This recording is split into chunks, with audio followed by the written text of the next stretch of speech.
Okay, pups, it's story time. There was a king who had 12 beautiful daughters. They slept in 12 beds, all in one room, and when they went to bed, the doors were shut and locked up. But every morning their shoes were found to be quite worn, though they had danced all night, and yet nobody could find out how it happened or where they had been. When the king made it known to all the land that if any person could discover the secret and find out where it was that the princesses danced in the night, they should have the one he liked best for his wife, and should be king after his death. But whoever tried and did not succeed, after 3 days and nights, should be put to death. A king's son soon came. He was well entertained, and in the evening was taken to the chamber next to the one where the princesses lay in their 12 beds. There he was to sit and watch where they went to dance. And in order that nothing might pass without his hearing it, the door of his chamber was left open. But the king's son soon fell asleep, and when he woke in the morning, he found that the princesses had all been dancing, for the soles of their shoes were full of holes.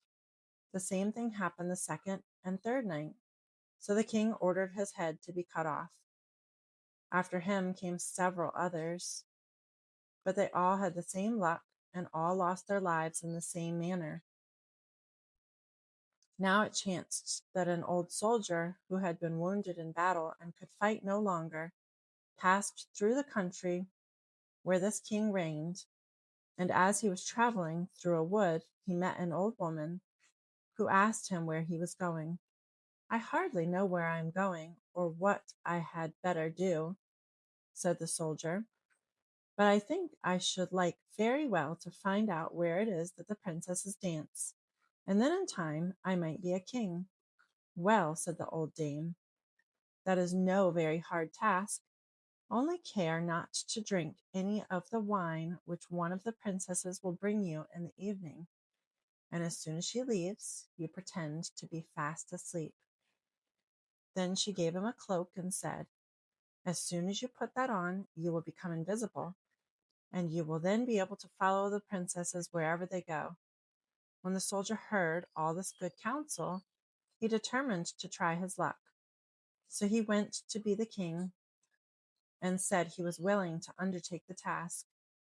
He was very well received, as the others had been, and the king ordered fine royal robes to be given to him. And when the evening came, he was led to the outer chamber. Just as he was going to lie down, the eldest of the princesses brought him a cup of wine, but the soldier threw it away secretly, taking care not to drink a drop. Then he laid himself down on his bed, and in a little while began to snore very loud, as if he was fast asleep. When the 12 princesses heard this, they laughed heartily, and the eldest said, "This fellow, too, might have done a wiser thing than lose his life in this way." Then they rose up and opened their drawers and boxes, and took out all their fine clothes, and dressed themselves at the glass, and skipped about as if they were eager to begin dancing. But the youngest said, "I don't know how it is, while you are so happy I feel very uneasy. I am sure some mischance will befall us." "You simpleton," said the eldest, "you are always afraid. Have you forgotten how many kings' sons have already watched in vain? And as for this soldier, even if I had not given him his sleeping draught, he would have slept soundly enough." When they were all ready, they went and looked at the soldier, but he snored on. He did not stir hand or foot, so they thought they were quite safe, and the eldest went up to her own bed and clapped her hands, and the bed sank into the floor, and the trap-door flew open. The soldier saw them going down through the trap-door, one after another, the eldest leading the way, and thinking he had no time to lose, he jumped up, put on the cloak which the old woman had given him, and followed them. But in the middle of the stairs he trod on the gown of the youngest princess, and she cried out to her sisters, "All is not right. Someone took hold of my gown." "You silly creature," said the eldest, It is nothing but a nail in the wall." Then down they all went, and at the bottom they found themselves in the most delightful grove of trees, and the leaves were all of silver and glitter and sparkled beautifully. The soldier wished to take away some token of the place, so he broke off a little branch, and there came a loud noise from the tree. The youngest daughter said again, "I am sure all is not right. Did you not hear that noise? That never happened before." But the eldest said, "It is only our princes who are shouting for joy at our approach." Then they came to another grove of trees, where all the leaves were of gold, and afterwards to a third, where the leaves were glittering diamonds. And the soldier broke a branch from each, and each time there was a loud noise, which made the youngest sister tremble with fear. But the eldest still said it was only the princes who were crying for joy. So they went on until they came to a great lake, and at the side of the lake there lay 12 little boats with 12 handsome princes in them, who seemed to be waiting there for the princesses. One of the princesses went into each boat, and the soldier stepped into the same boat with the youngest.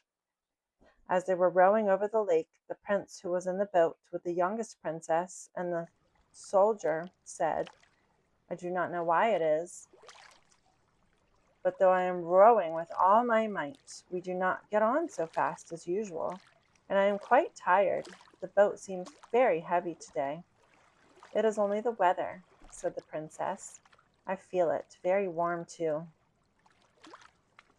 On the other side of the lake stood a fine illuminated castle, from which came the merry music of horns and trumpets. There they all landed, and they went into the castle, and each prince danced with his princess, and the soldier, who was all the time invisible, danced with them too.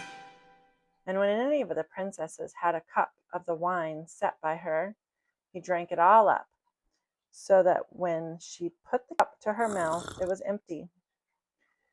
At this, too, the youngest sister was terribly frightened, but the eldest always silenced her. They danced on till 3 o'clock in the morning, and then all their shoes were worn out, so that they were obliged to leave off. The princes rowed them back again over the lake, but this time the soldier placed himself in the boat with the eldest princess. On the opposite shore, they took leave of each other, the princesses promising to come again the next night. When they came to the stairs, the soldier ran on before the princesses and laid himself down. And as the 12 sisters slowly came up, very much tired, they heard him snoring in his bed, so they said, "Now all is quite safe." Then they undressed themselves, put away their fine clothes, pulled off their shoes, and went to bed. In the morning the soldier said nothing about what had happened, but determined to see more of this strange adventure, and went again the second night and the third night, and everything happened just as before. The princesses danced each time till their shoes were worn to pieces, and then returned home. However, on the third night the soldier carried away one of the golden cups as a token of where he had been. As soon as the time came when he was to declare the secret, he was taken before the king with the 3 branches and the golden cup, and the 12 princesses stood listening behind the door to hear what he would say. And when the king asked him, "Where do my 12 daughters dance at night?" he answered, "With 12 princes in the castle underground." And then he told the king all that had happened, and showed him the 3 branches and the golden cup which he had brought with him.